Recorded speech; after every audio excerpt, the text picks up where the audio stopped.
वैष्णवों का धर्म क्या होता है? दासानुदासो भवितास्मि। हे प्रभु, आप अपना दास न बना सको तो अपने दासों का ही दास हमको बना लो। दासानुदास बन के रहना ये वैष्णव धर्म है। और करे क्या?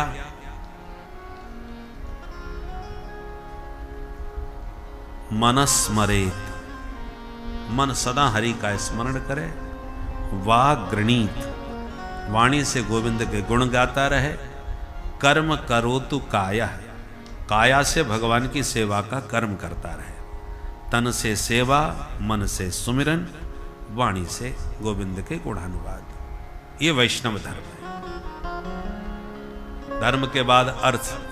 वैष्णवों का अर्थ माने संपत्ति क्या है? उन्हें न स्वर्ग चाहिए, न उन्हें ब्रह्मलोक चाहिए। परमेष्ठी माने ब्रह्मलोक, नाक प्रश्न माने स्वर्ग। ना उन्हें सार्वभौम पद चाहिए, योग सिद्धि कुछ नहीं चाहिए, मोक्ष की भी अभिलाषा नहीं। तो फिर चाहते क्या है? त्वाम बिरहय्य कांक्षे।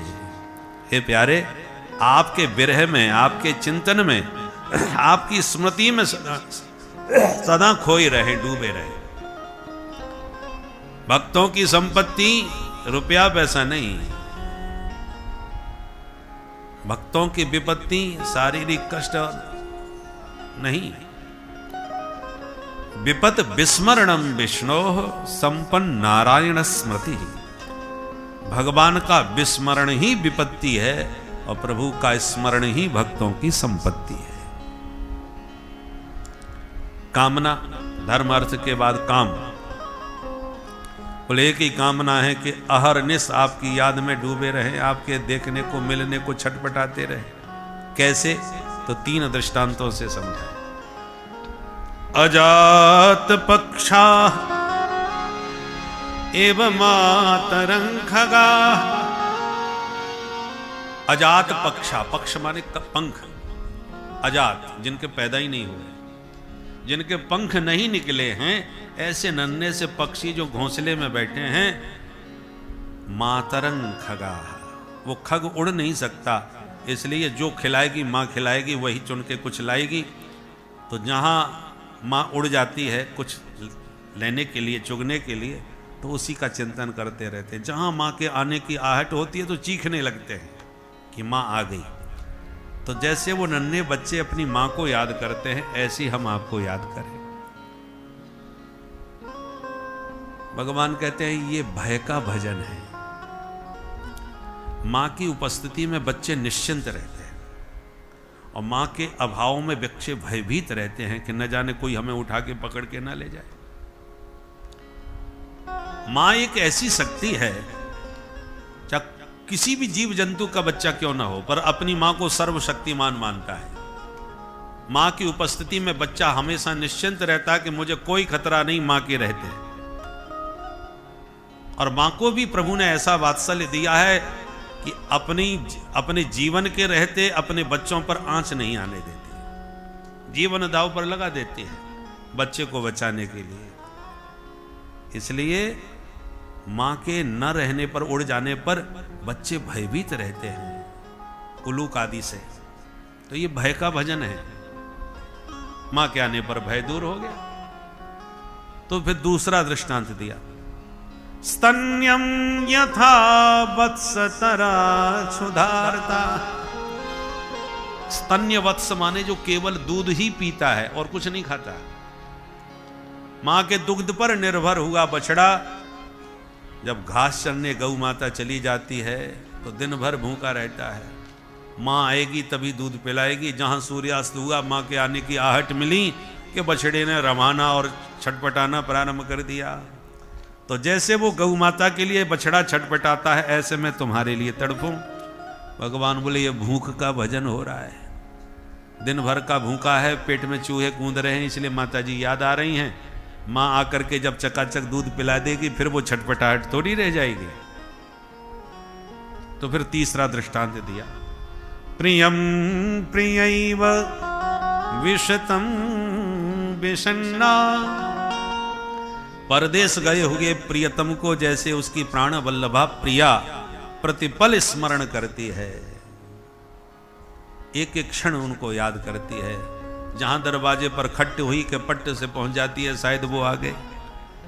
दिर्दिक्षते त्वाम, दिर्दिक्षा माने दृष्टुम इच्छा, जैसे परदेश से लौटने की प्रतीक्षा उसकी प्राण प्रिया प्रतिपल करती है, ऐसी है प्यारे मैं भी आपसे मिलने देखने को छटपटाऊं, प्रतिक्षण आपकी राह देखूं।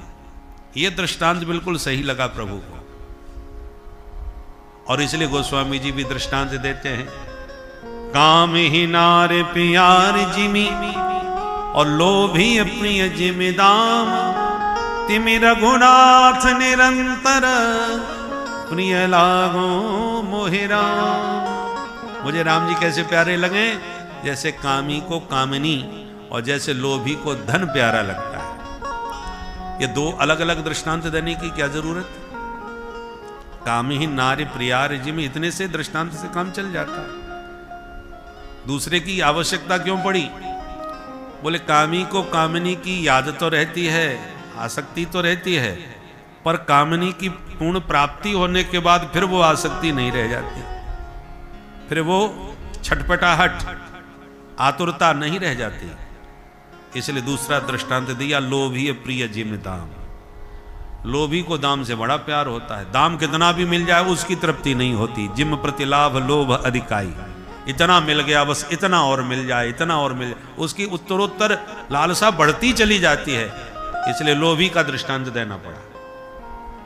तड़प हो कामी जैसी और उत्तरोत्तर प्राप्ति की भावना बनी रहे लोभी जैसी, यही कामना है। तो तीसरा, अब चौथा पुरुषार्थ है मोक्ष। तो भक्तों को जरा मुक्ति से परहेज रहता है। बोले हमें मुक्ति नहीं चाहिए, क्या चाहते हैं? बोले हम तो चाहते हैं संसार चक्रे भ्रमतः स्वकर्म भी, हम अपने कर्म के अनुसार संसार चक्र में खूब भटके, जन्म मरण होता रहे चलेगा,